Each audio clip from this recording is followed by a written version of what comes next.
Hi, Chris. Can you hear me? Can anybody hear me, or am I talking to myself? No, we can hear you. So welcome back, and thank you very much for taking the time to talk with the media today. So without further ado, I will give you the mic, and the media will start asking questions. Great. Well, merci Julie, et merci tous mes amis à l'Agence spatiale canadienne. Pour moi, c'est incroyable d'être ici maintenant. Après un voyage, une expérience comme ça, c'est tellement difficile à croire, à brancher les deux. Il y a une période de réadaptation aussi, c'est dur. Mais en même temps, c'est juste une expérience personnelle, une expérience humaine incroyable d'être là. Et comme vous peut-être voyez, j'essaie de décrire ça dans le temps réel. Mais en même temps, c'est difficile dans ma tête maintenant de penser tout ensemble de ça. And so I really actually welcome the opportunity today to talk with Canadian media, because I think it'll help organize it in my own head. Just the huge variety of the experience. On the space station, when you have 30 seconds free, you go do something else, because there's just so many things to do. It's just such a rich, challenging environment right on the edge of the human experience. And I am so proud of the team of people that make it possible. First and foremost, the crew that I flew with. What great humans. But the people at the Canadian Space Agency, they've been working day and night for years to make this happen. And it is such a pleasure, even though virtually, to be back with some of them today. And I'm looking forward to coming back and visiting there as soon as my rehabilitation and the initial medical testing is complete. Mais avec ça, je pense que je suis prête pour, si vous avez quelques questions, en anglais, en français ou en russe. Je pense que je suis prête. Hi, it's Geneviève Beauchemin from CTV News.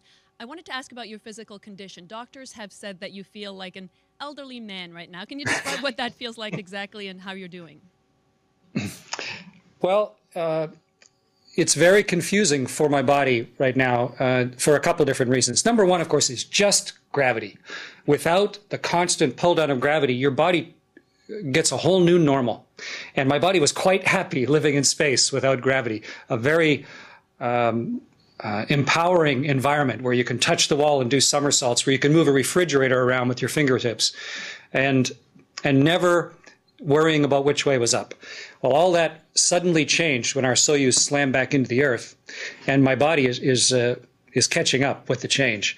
And so the symptoms are dizziness. As it's sort of like when you come off a ride at the CNE or something, and your inner ear and your eyes are telling you different things. So I have dizziness.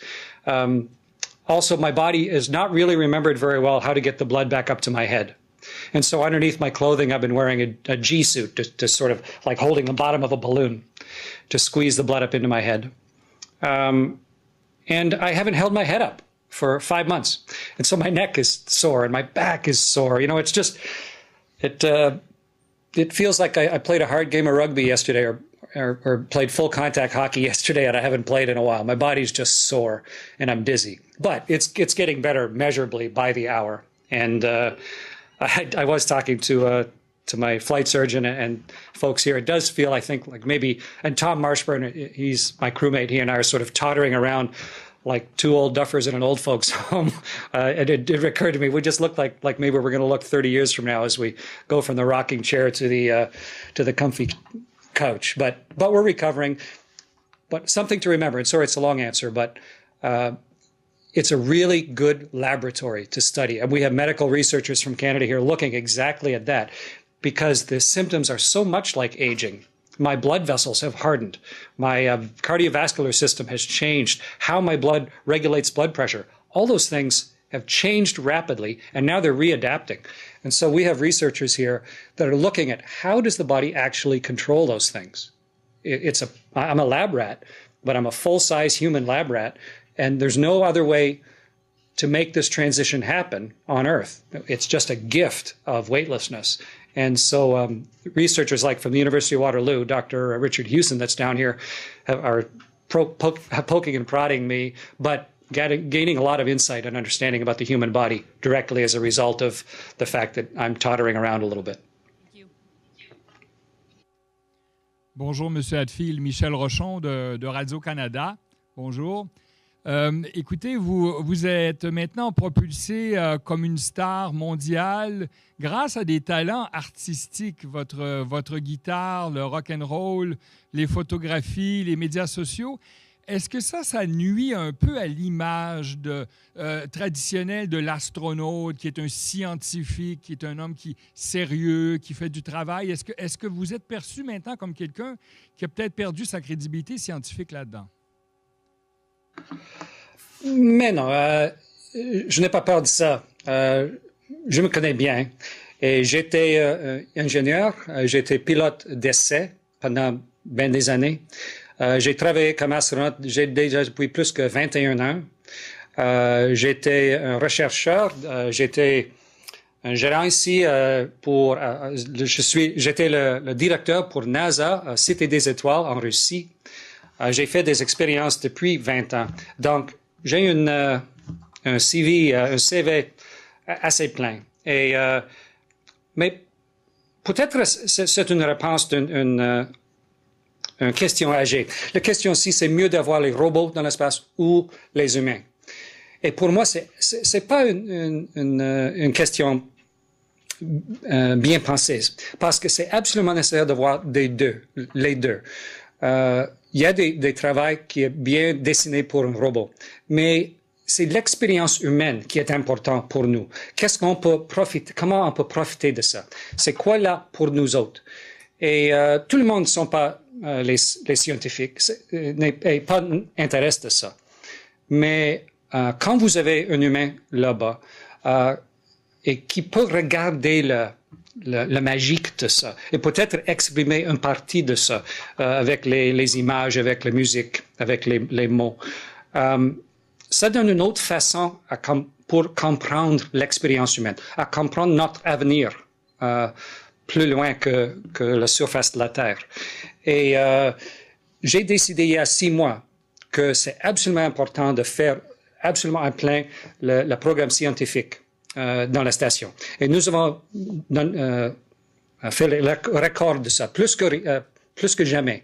Les heures de recherche, les heures d'utilisation de la station, aussi une sortie extravéhiculaire. Nous avons travaillé fort, mais en même temps, j'ai trouvé le temps, et c'était possible, d'apprécier l'expérience et d'essayer d'exprimer ça à tout le monde.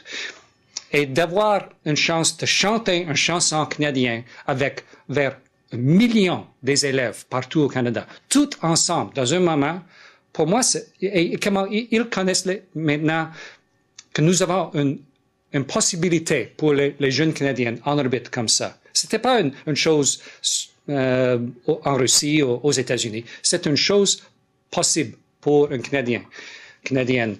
Et donc, oui, j'ai un niveau maintenant d'être fameux, mais ça, ce n'était pas le but. Mais ce matin, j'ai reçu un tweet. J'ai vu un tweet il y a 30 minutes. Un Canadien qui a dit, excusez-moi, mais je ne savais pas qu'il y avait une agence spatiale canadienne. Mais maintenant, j'ai beaucoup plus savoir. Et merci pour l'opportunité de comprendre. Et pour moi, c'est juste une petite preuve de résultat de mes efforts, parce que c'est une capacité canadienne, une opportunité pour les jeunes Canadiennes que nous avons juste grâce à la station. Et je suis tellement content que ce que nous avons fait en orbite. Merci beaucoup. Merci à vous. Bonjour, commandant Hadfield. Maxime Landry de TVA Nouvelles à Montréal.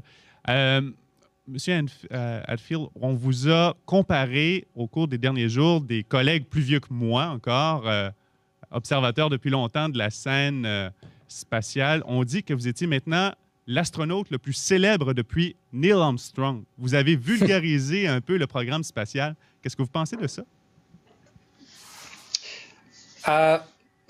Ouais, jusqu'à maintenant, c'est tellement difficile à croire parce que j'étais en orbite, j'ai travaillé, j'avais des journées pleines, hebdomadaire, c'était absolument beaucoup de choses, trop de choses à faire chaque jour. Revenir chez nous ici sur Terre, c'est ce n'était pas facile. Et la période maintenant de réadaptation physico, c'est difficile. Et je n'ai pas vu ce que vous avez dit. Je sais que peut-être ça existe, mais directement, c'était juste une idée maintenant. Peut-être quand je vais revenir au Canada encore en juin, je peux le regarder direct et mieux savoir, mieux comprendre. Mais c'est le but de la mission, le but de l'Agence spatiale canadienne, c'est de donner une opportunité pour les Canadiennes et les Canadiens. Et si nous avons utilisé toutes les choses possibles, le concours que nous avons fait, le concours scientifique que nous avons fait avec les élèves partout au Canada, et j'ai démontré le gagnant avec de l'eau. Et je ne sais pas, vers 8 millions ont vu ça par YouTube. Mais le but de ça, c'était de mieux savoir la science et de mieux savoir le processus scientifique. Oui, j'ai chanté Space Oddity par David Bowie, mais pour moi, c'est juste une opportunité de mieux savoir que nous avons une capacité en orbite maintenant comme jamais. Et c'est une capacité pour la planète. C'est pas une chose juste pour quelques étrangers, qui ne serait pas une partie de la vie typique. C'est absolument juste une partie de la vie et de les choses possibles pour le Canada. Et d'être fameux, j'espère que je peux juste avoir une vie normale après maintenant. Mais pour moi, c'est juste peut-être une mesure de le succès. J'ai été le commandant de la station spatiale. J'avais une équipe d'astronautes cosmonautes sans pareil. Nous avons travaillé fort et je suis tellement content que le monde et Canada a vu ça et savoir que nous avons travaillé. Et peut-être chaque jour et chaque soir, mieux regarder et mieux comprendre quand on voit notre étoile dans le ciel, mieux comprendre ce que nous avons fait et l'opportunité qui existe maintenant en orbite grâce à nos efforts. Merci beaucoup. Bon retour. Merci. Hi, Commander Hadfield. That was such a good answer that I'm going to have to ditch my question and rip off Maxine's. I'd like to ask you, to what degree were you aware of your visibility, your celebrity when you were up there, and how do you plan to move forward with that now that you're back on Earth? It's very different orbiting the world. In that we have quite good connectivity, as you could probably see by the ability to communicate using social media, be able to send down pictures and tweet and get feedback. So I felt connected, at least technologically.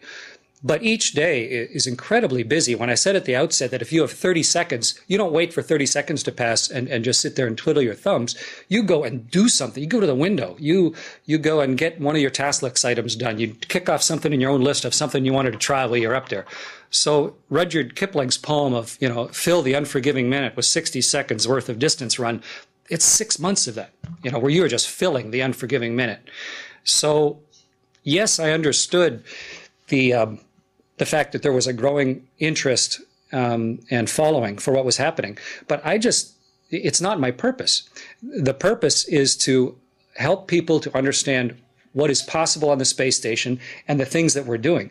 I mean, while we were up there, the alpha magnetic spectrometer up on the top is collecting dark matter and dark energy from the universe. And a Nobel laureate started talking about some of the new things we're learning about the fundamental nature of matter, and that only exists because of the space station.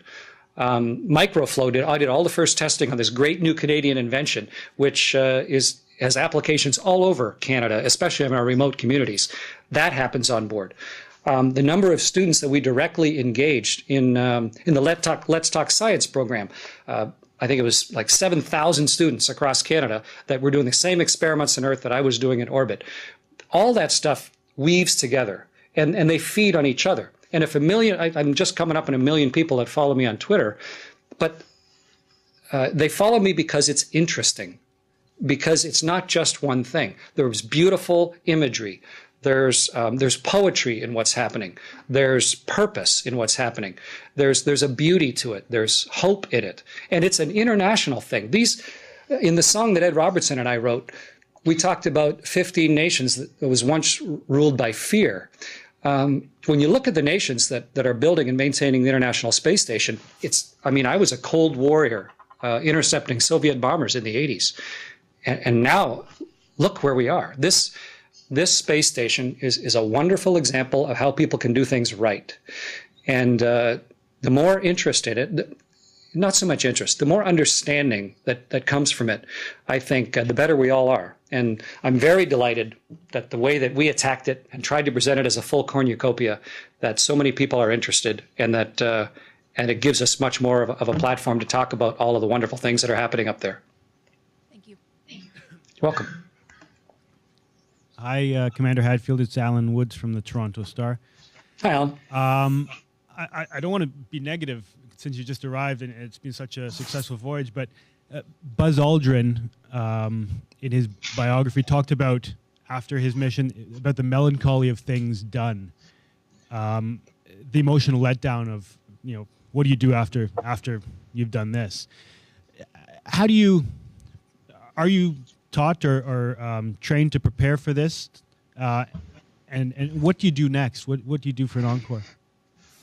Well, I owe a tremendous debt to all of the pioneers that have gone before. And it's easy to say that, but it is the truth. And luckily enough, I was president of the Association of Space Explorers for 3 years, which is our astronaut and cosmonaut professional society.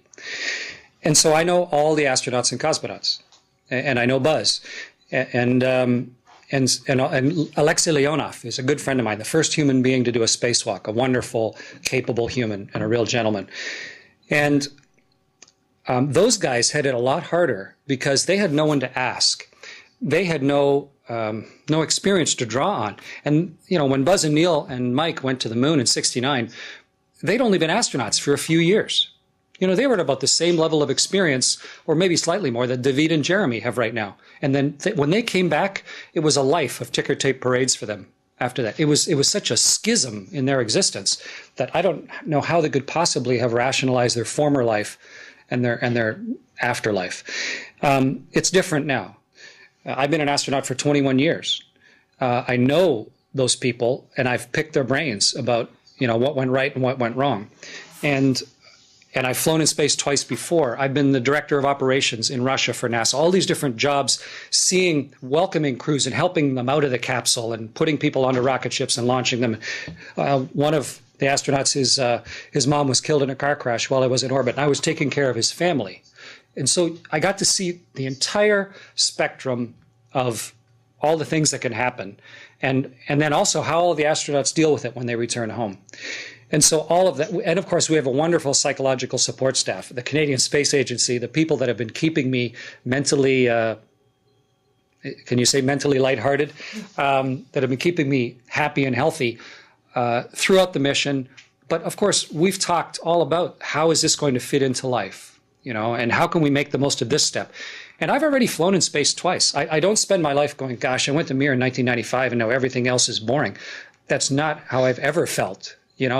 I take just as much pride in the great big dock that my neighbor Bob and I built at our cottage as I do in building Canadarm2 on the space station. Those were both very complex projects, required a lot of physical effort, planning, real-time decision-making, and the product is out there for everybody to see.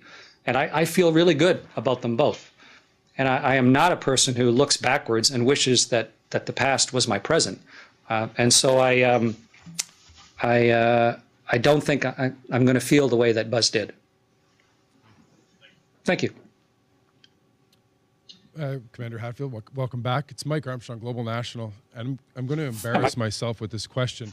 But from the first moments when you launched, you flipped your pen as soon as you hit weightlessness, and over the last 5 months, I've watched you flip everything you had in your hand, I think. And I'm wondering, I'm going to phrase it like this, how much of a drag is it to get used to gravity again?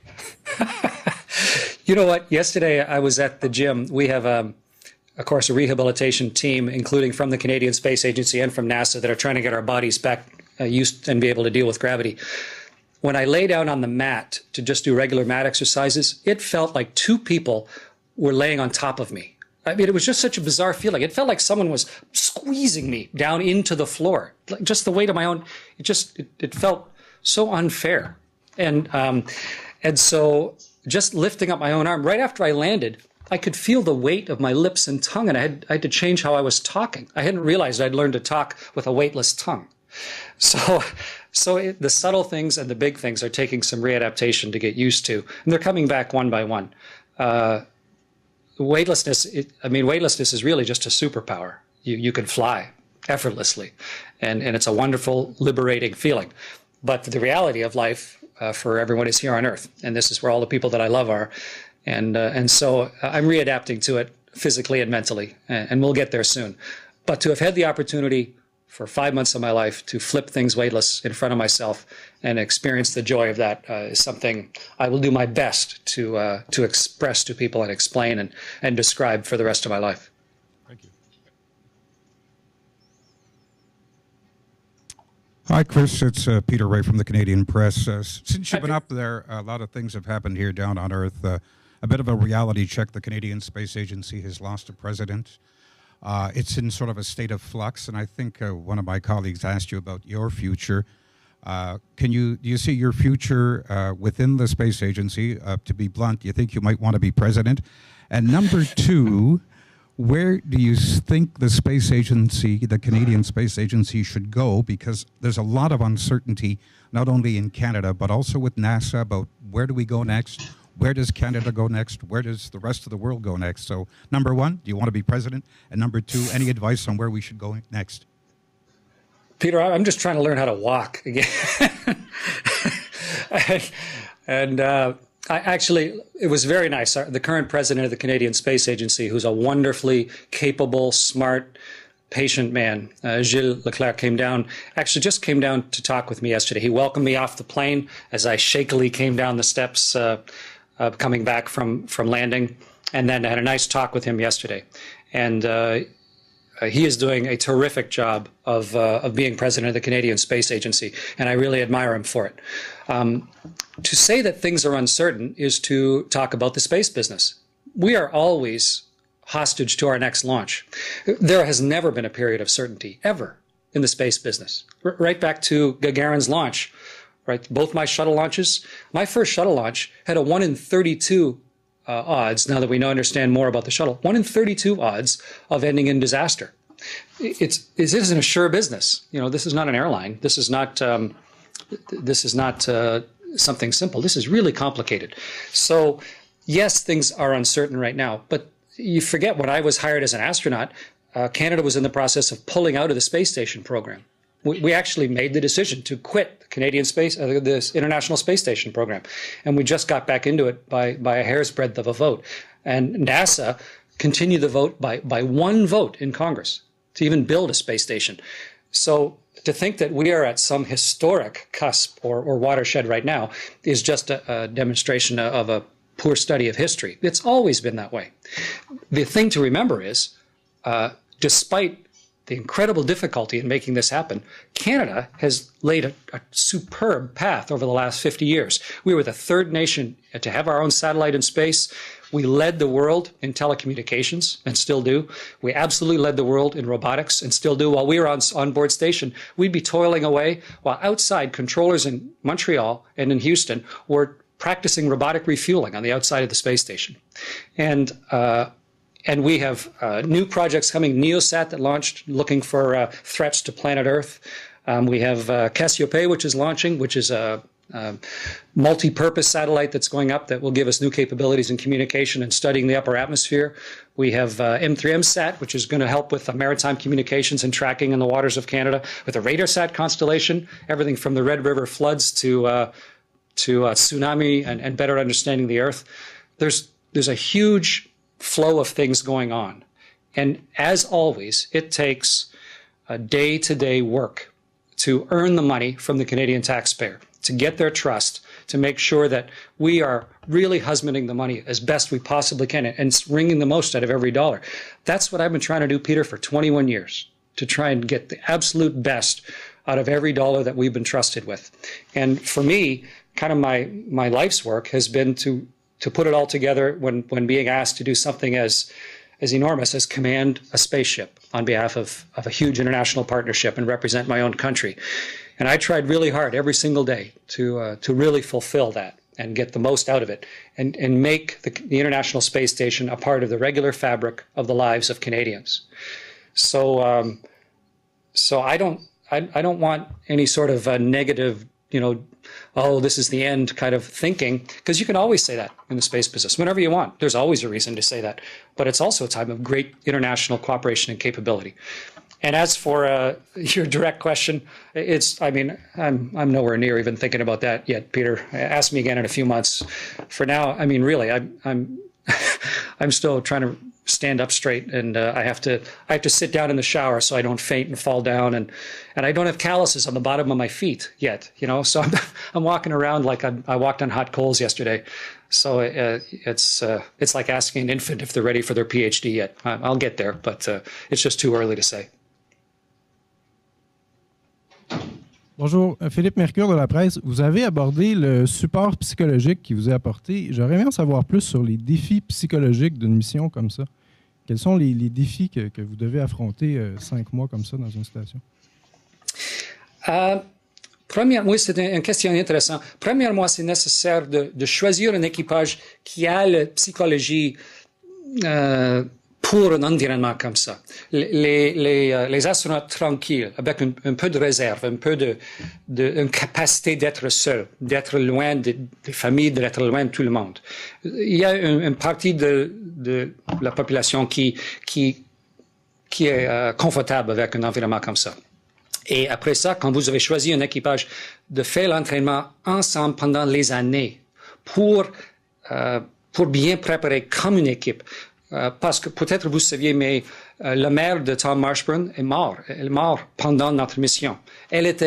Tom était avec l'équipage en orbite et il a perdu sa mère. Mais nous avons préparé pour juste ça dans une simulation. Nous avons discuté les réactions de ça, ce que nous allons faire si nous avons une chose comme ça. Et c'était difficile, c'était dur, mais c'était juste une façon de la vie en orbite. Et maintenant, je peux dire, après 5 mois, après l'atterrissage, que nous étions bien préparés. Et NASA a donné les modes de communication comme jamais. C'est bien maintenant. Je peux utiliser email, Twitter. J'ai téléphoné avec ma femme chaque jour, avec les enfants chaque semaine. C'était possible d'être bien branché avec mes amis sur Terre. Ce n'était pas tellement différent comme un voyage d'affaires, mais un peu trop loin, un peu différent, mais ça ressemblait.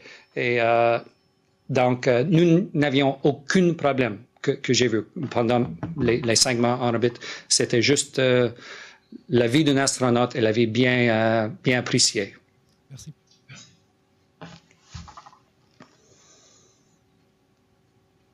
Hi, Mr. Hatfield. Giuseppe Valiente, QMI Agency. You talked about the record amounts, the record amount of experiments and research that was conducted on the space station.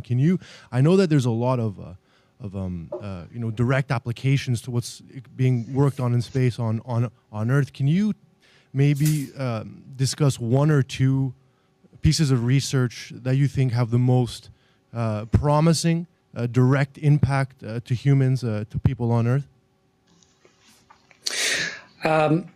Well, of course, there are whole books and magazines that are devoted purely to that.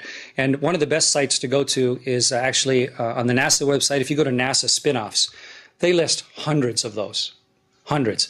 But I kind of see space exploration in 3 different ways.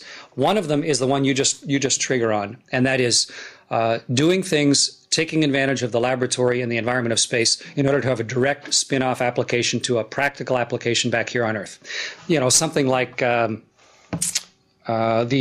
infrared thermal sensors that we use to measure a child's temperature when they have a fever, where you can just take a quick non-invasive temperature reading. That came from space travel. A lot of the optical imaging, where when you watch CSI and they have some fuzzy looking image and they run it through processors and turn it into a nice clear image, that type of optical imaging was developed as a result of space exploration. We're learning how to beat osteoporosis. at least certain types of osteoporosis. One of the research things we were doing on orbit was spinal ultrasounds, a way to actually get a really clear picture of your spine, right at the base of your skull all the way down to your tailbone, using very simple remote tools, but a way to get a really clear picture of someone's osteopathic health remotely using very simple tools. And in fact, I'm a co-author of a paper that we did on orbit looking at spinal research using ultrasound. So the ability to take medicine to remote communities, much as Microflow, which was built not too far from where you folks are today at the agency, there is a way to do blood analysis. And we just did the first stage of the research on our flight. But to be able to do blood analysis very simply in situ, where you can save a whole bunch of money and time.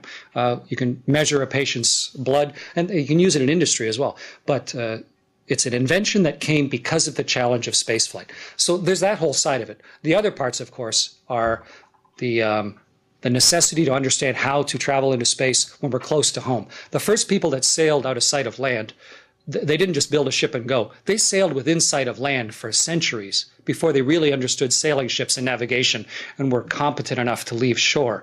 We're still orbiting the Earth as we really truly learn what metal do you build your spaceship out of? How do you, our carbon dioxide recovery assembly, we had to rebuild it twice. The amine swing bed that I had to put back together, that is a great new technology that's going to allow us to go to Mars. But we have to get it proved and understood here in Earth orbit. Everything from how do you control the orientation of the station to how do you make a toilet that works. We have to understand all those things before we sail further into the universe. So that's the second part. But the third part is, it is a marvelous example of inspiration for people, for young people, to give them the edge of possibility, something to target in their life, something that is just barely possible, that wasn't possible for their parents. And that combination of being able to do research up there that you can't do on Earth, of better understanding how to build the vessels that will take us further, and of inspiring our youth to do something that was previously impossible, all three of those, I think, are the spin-offs that really matter and that will be the lasting legacy of the space station. Bonjour, M. Hadfield. Alexandre Touchette, je suis avec les nouvelles radios à Radio-Canada. Je voudrais savoir ce que vous allez faire à court terme, le travail que vous devez accomplir dans les prochaines semaines, les prochains mois, et ce que vous pensez faire ou ce que vous aimeriez faire à plus long terme, peut-être au sein de l'Agence spatiale canadienne. Franchement, je n'ai pas décidé. C'était un défi incroyable d'être commandant d'un vaisseau spatial, un engin spatial comme la station. Et je m'occupais de ça chaque jour. J'ai préparé pour ça depuis 5 ans. Quand j'étais le backup pour Bob Thirsk, encore le backup pour Sunita Williams, et maintenant d'être le commandant de la station. Et ça m'occupait absolument. Et de revenir chez nous, revenir sur Terre maintenant, c'est comme... ça arrive comme un accident véhiculaire. Nous avons frappé la Terre et physiquement et psychologiquement, c'était une nouvelle direction. Et j'ai besoin de temps d'adapter, de penser de ça, de savoir exactement la situation, de faire les choses nécessaires maintenant, pas seulement pour la réaction, mais aussi les debriefings techniques, tous les recherches médicaux. Et aussi, je serai au Fête du Canada le 1er juillet à Ottawa. Et je pense que je serai le Grand Marshal à Calgary Stampede aussi. Mais pour maintenant, c'est assez. J'ai des journées pleines maintenant. Et pour moi, c'est juste difficile à marcher. Et je ne suis pas prête à courir. Mais peut-être vers quelques mois, je peux mieux reprendre. Mais jusqu'à maintenant, c'est assez difficile juste de faire ça. Chris, I will now take question from the web. So we received a question from Mr. Ha from the Globe and Mail. He wants to know what were the first smell and sounds that struck your mind when you first egressed from the Soyuz? You mentioned feeling the weight of your tongue. Can you please elaborate on those initial changes you noticed? Our spaceship worked beautifully. Every single thing worked just like it should. So we were counting through every event that happens. We were ready for the impact with the Earth. We hit the Earth just like a car crash, like we expected. And then there was enough wind that we rolled up on our side. So when you're inside the spaceship and it rolls up on your side, that means one person's on the bottom, one's sort of on the wall, and one's hanging from the ceiling. I was the guy hanging from the ceiling. Roman was in the middle. Tom was sort of lying on his back down on the floor. And Tom looked out his window, and there was Earth. I mean, dirt in his window and grass. Dirt and grass where space had been just moments before. And as soon as the rescue technicians, the search and rescue people started opening up the hatch and the air of the Earth started coming in, we could smell the prairie. We could smell the steppe, the Kazakh steppe, and it smelled of just wind in the grass. And Tom and I both looked at each other and smiled and said, hey, you can smell spring. You can smell the grass. But you could also smell our charred spaceship. It's the vehicle goes 3,000 degrees C on the outside, and overlaid it up on the natural smells of a big wide prairie in Kazakhstan. We could smell the fiery reentry that had got us safely there. And then one by one, they plucked us out of the capsule. But our first true sense of being home was a window full of the dirt of the Earth and the smell of spring and the growing grasses in Kazakhstan wafting in through the open hatch. Now a question from a science reporter from Ireland, Cian O'Regan. Chris, could you tell me a little bit about how much the International Space Station has changed since your first visit back in 2001? Yes, it was very much a work in progress in 2001. The purpose of that flight was a shuttle assembly flight, and that's where I first had the opportunity to do spacewalks and build Canadarm2, the big Canadian robot arm, onto the outside of Station. Station was barely functional. The second expedition was on board. We were Expedition 34, 35. At that time, it was Expedition 2. And there was only one laboratory on board and not very much power generation. It was just getting going. You know, if it had been a building on Earth, it still would have been surrounded by mud, and they wouldn't have built the parking lot yet. And there would have been cranes everywhere, and a lot of the wings of the building would be unpowered with styrofoam on the walls. It was still very new. But something to remember is that the reason that we put Canadarm2 together at that time was it was needed from then on to build Station. And I know it's a question from Ireland, but all Canadians should recognize that Canada built Canadarm2, and Canadarm2 built the space station. And so really, my time there was as a construction engineer. And yes, space station was getting going and starting to get into science, but it was very much a work in progress. Now, space station is a huge, humming, busy, functioning laboratory with on the order of 130 experiments going on simultaneously. Everything from we're burning flames to understand the basic principles of flame when you take away convection, where heat doesn't rise, right through to a model of the Earth's core, where we can spin fluids inside each other to try and understand the flow of the mantle and the core of the Earth. Looking at the Earth's atmosphere, looking at the universe, it is this impressive array of experiments from all around the planet. So it's sort of as if I visited a construction site and pitched in for a while back a decade ago, and now I got to go back and see the finished product and help it work. And it's great to be in a position to have seen both. Now a question from City News Toronto, Roger Wardwell. What type of relationship did you form with your comrades on the space station? Right now, the commandant of the space station, the commander, is Pavel Vladimirovich Vinogradov. Great guy. I think he's the oldest cosmonaut to ever fly in space. He's in terrific shape and a really good man. I first got to know him in 1994. He was over at our house because he was the backup for the crew when I went up to the space and helped build the space station Mir back in 95. So I've been building a relationship with Pavel for almost 20 years.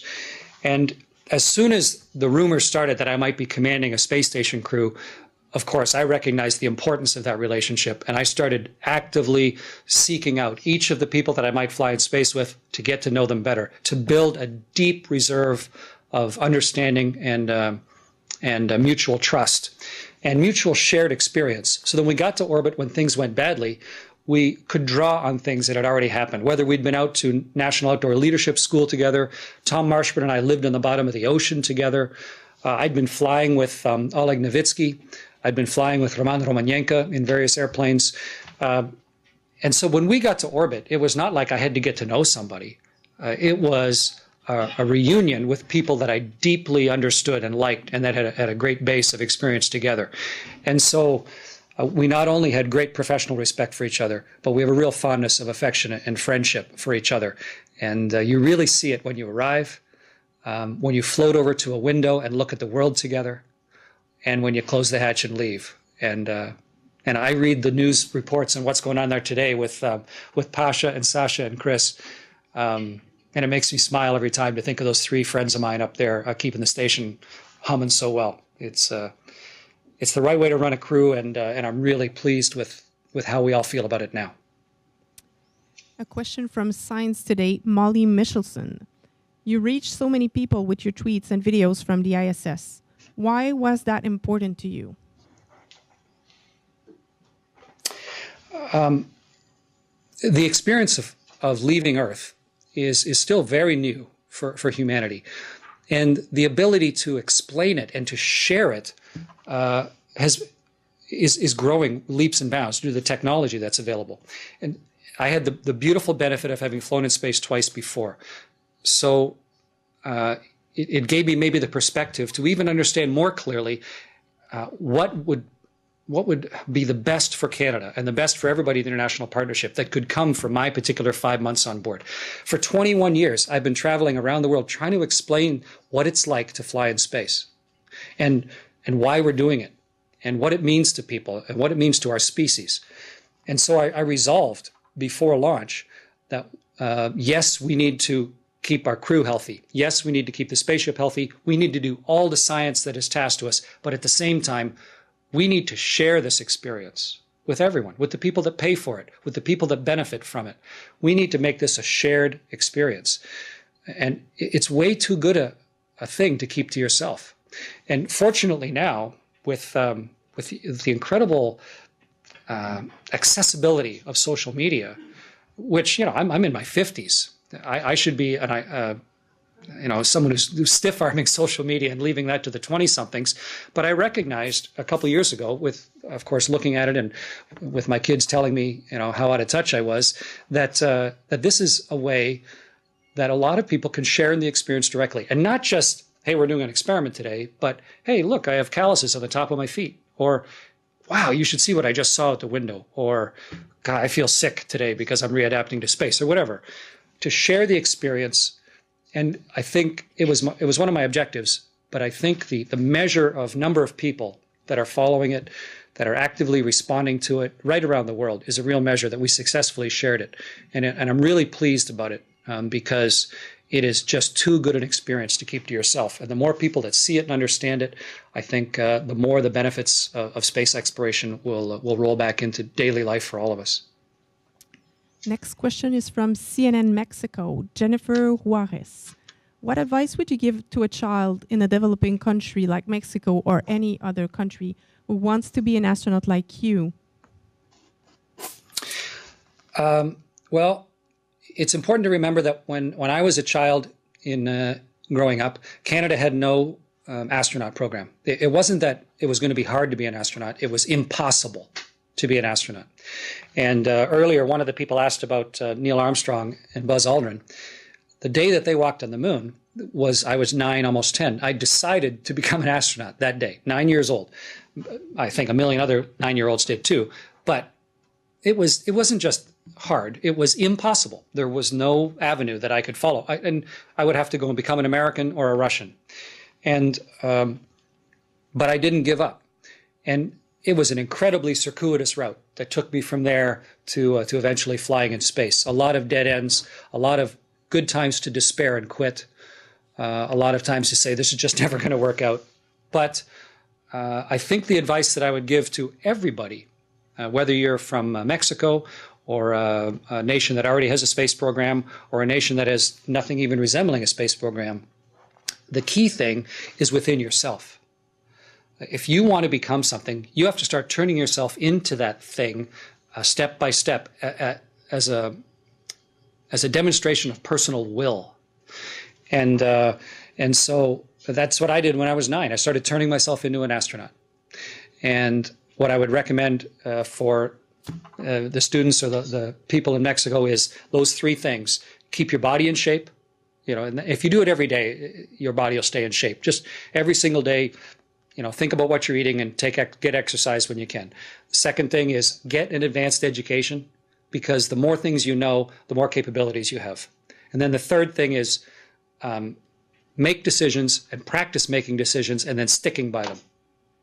And if you can get yourself in a position where you're physically healthy, you have an advanced education, a proven ability to learn things, and you know how to make decisions when the consequences matter, then you have opened many, many doors for yourself, and you can then just wait and see what the future brings and get actively involved. And it may take you a lot of different places in life, even maybe on board a spaceship. Next question is from Science Fair Media, Lee Floor. How advances in technology have changed your experience in space this time relative to other missions? Well, many ways. Probably the 2 biggest are, one, in just the place that we have built, the nations and organizations that built the space station. It almost feels like you're moving into an extremely technical rental property that is already all there, everything found. Like someone established an outpost, and you're the next person coming into an environment that is already complete. You just have to learn the ropes. It's as if maybe someone was driving a Formula One car, and you were sitting next to them, and then you sort of shifted into the driving seat and got your hands on the wheel and started driving it, and then they got out, and then you were driving it yourself.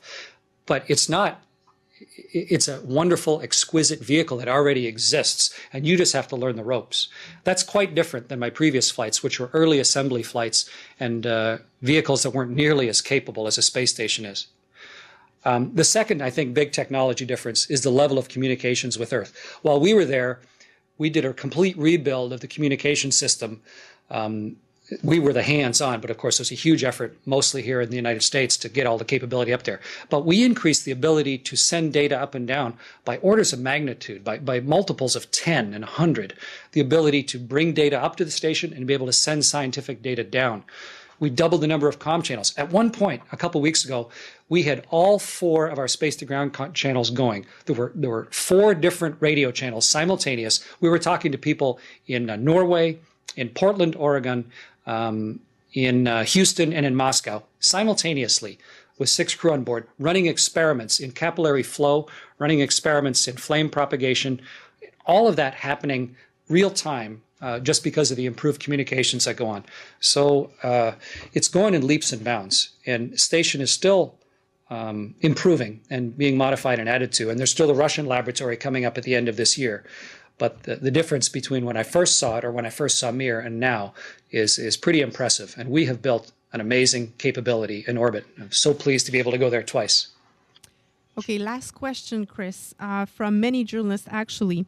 Of all of your tweets, photo and videos, what is your favorite and why?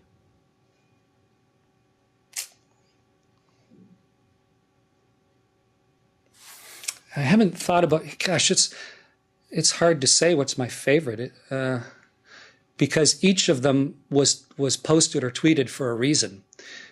Some of them were just comic. You see something down on the Earth, like the island off of Turkey that looks like an exclamation mark. It's just so funny to see something on the surface of the Earth, or that river in Brazil that looks just like the big S on Superman's chest. It's just, you look at the Earth and suddenly there's Superman's chest sitting in Brazil. It just makes you laugh. And I feel like I've stumbled across something whenever I spotted one of those with the lens, and I was really looking forward to sharing it with people on Earth. But actually, I think the picture that I'm most proud of is probably not the one that is going to end up in anybody's gallery or anybody else's favorite. But early on, I'm an engineer test pilot. I am not a pure scientist. I'm not a mathematician. I'm not a physicist. And I never really even consider myself much of a photographer. But early on in the mission, I was up there right before sunset, and I was looking at the horizon, and the sun over the Indian Ocean was reflecting off the upper atmosphere. And suddenly, for the first time in my life, I could see a phenomenon that I'd only read about. And I had thought only super scientists could even see. And we call them noctilucent clouds. They're clouds way up in the very outer fringes of the Earth's atmosphere, and they're almost always invisible. But they are key in helping to understand global climate change and in the health of how we interact with the sun and the universe. And there they were in front of me. And fortunately, people had trained me enough on the big camera lens that I did a bunch of settings and took a bunch of pictures and thought, wow, I hope maybe I'll get a picture of this. And a few of them turned out so crystal clear of how our upper atmosphere works. Not only did they look like a stained glass, delicate pastel-colored painting with the big darkness of the Earth below, but they also reveal how our planet works and a lot of the key processes that keep us healthy as a species. And it was all there in a photograph that I didn't even think I was qualified to take.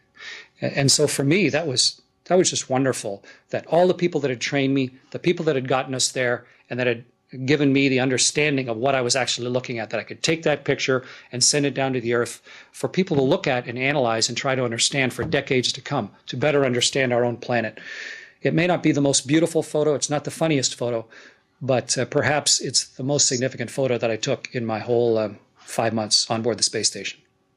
Well, thank you very much, Chris, for your time. This is really appreciated, and we'll leave you to your super busy schedule. So we'll now take Rafi to tell us a little word. Sorry. Thank you very much. And merci pour vos efforts. C'était un effort formidable pendant les mois passés. Mais merci beaucoup, Julie, et tout le monde à l'agence. Thank you. Bonjour, Rafi. Est-ce que tu m'entends bien? Ça va bien, merci. Oui, alors je te demanderais pour commencer de nommer ton nom avec la prononciation pour les journalistes dans la salle, s'il vous plaît. D'accord, je commence en anglais ou en français? Comme tu veux. D'accord. Good morning, my name is Rafi Kuyumjan. I'm the CSA Chief Medical Officer and the Expedition 3435 flight surgeon. I'll be giving you an update on Chris Hadfield's condition. Spaceflight is a good model for accelerated aging. Today, Chris feels like he's an old man. He sometimes shuffles his feet when he walks. He is sore in his back. He has difficulty walking around corners, and he even hits the corners sometimes. He feels dizzy and finds it challenging to walk up and down the stairs. His manual dexterity is a bit off as well. Although he does not feel it, his hip and back bones are not as dense as before his flight, since they lost calcium and weightlessness. Astronauts typically lose 1% of their bone density per month in microgravity. This is similar but not as severe as the osteoporosis that affects the elderly, since Chris will recover likely most of that bone density loss in about a year. Scientists are using Chris as a subject for their science experiments in order to collect data to better understand these effects and how to treat them, which will be very important for the aging population. In spite of these expected readaptation challenges to his body, Chris is doing well. He's in great spirits and is looking forward to the rejuvenation process of returning to gravity over the next weeks and months. Today, medical checks, science data collection, blood pressure regulation, coordination, sense of orientation, etc., to compare these results to those of pre-flight and in-flight data. And finally, the first of 2-hour daily sessions of exercise and reconditioning.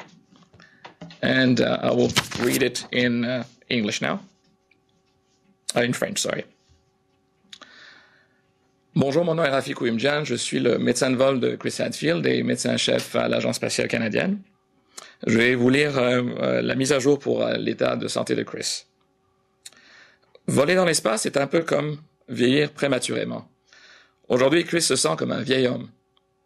Il traîne parfois ses pieds en marchant, il a mal au dos, a de la difficulté à tourner les coins et entre parfois en collision avec eux. Il se sent étourdi et trouve difficile de monter ou descendre des escaliers. Sa dextérité manuelle est aussi affectée. Bien qu'il ne le ressente pas, les os de ses hanches et de son dos ne sont pas aussi denses qu'avant le vol. Ils ont perdu du calcium en microgravité et les astronautes perdent en moyenne 1% de leur densité osseuse par mois en apesanteur. Ceci est semblable à l'ostéoporose qui affecte les personnes âgées, mais pas aussi sévère puisque Chris pourra regagner cette densité osseuse en dedans d'une année à peu près. Et les scientifiques utilisent Chris comme sujet pour leur expérience scientifique afin de recueillir des données, pour comprendre les effets de la pesanteur et apprendre à les traiter, ce qui est très important pour la population vieillissante. Malgré ces défis attendus, en termes de reconditionnement de son corps, Chris se porte très bien. Il est d'excellente humeur et a hâte au processus de rajeunissement des prochaines semaines et mois qu'impose le retour à la gravité. Aujourd'hui, des tests médicaux et des collectes de données scientifiques afin de les comparer aux données avant le vol et pendant le vol et de mieux comprendre les changements qui sont survenus. Et enfin, la première séance d'exercice et de reconditionnement qui va durer 2 heures à tous les jours. Merci. Merci beaucoup, Rafi. Merci beaucoup. Merci. That concludes our event. Thank you, everybody.